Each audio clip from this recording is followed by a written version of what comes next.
बरेच दिवस झाले आपली धन्नो काही तुटली नव्हती, लयच खाकाना बसलाय. पण तिच्या अगोदर आपल्याला जायचं आहे जालन्याला. कशासाठी जायचं चला तुम्हाला समोर सांगतो मी.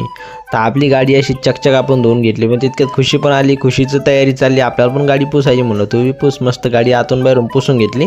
आम्ही सगळेजण बसलो गाडीत आणि चाललो होतो. वाटातच लगे टूप फुटलं गाडीचं. मग टूप बदललं आणि समोर गेलो गाडी लावली ती आपण गॅरेजला. कारण की आपल्या गाडीचा AC काम करत नव्हता. कारण की आपल्या गाडीचा AC मधला गॅस संपला होता. तर जवळपास 12 महिने झाले गाडी उभी असल्यामुळे आपल्याला काही जास्त थंडीची गरमीची जास्त असा अनुभव झाला नाही. त्यामुळे आपण काही गॅस टाकला नाही. पण आता यावेळेस लयच तपा लागला म्हटलं तसं बंद पडून सण्या ते जाईन खराब होऊन सण्या. मग त्या हिशोबाने आपण म्हणला आता गॅस टाकून घ्या. हा गॅसचा बाटला टाकला. या बाटल्यावर तर 800 रुपये किंमत होती, पण यांनी आपल्याकडून 1200 रुपये घेतले. आणि हे उंदरं पण असे रिकामे काम करतात. तर यांनी लावला आपल्याला 400 रुपयाला चुन्या उंदरामुळं. मग काय आपली गाडी वगैरे AC वगैरे कंप्लीट झाली. मस्त थंडीगार आपली गाडी झाली. यार म्हणलं गाडीचं काम तर आता संपलं आहे.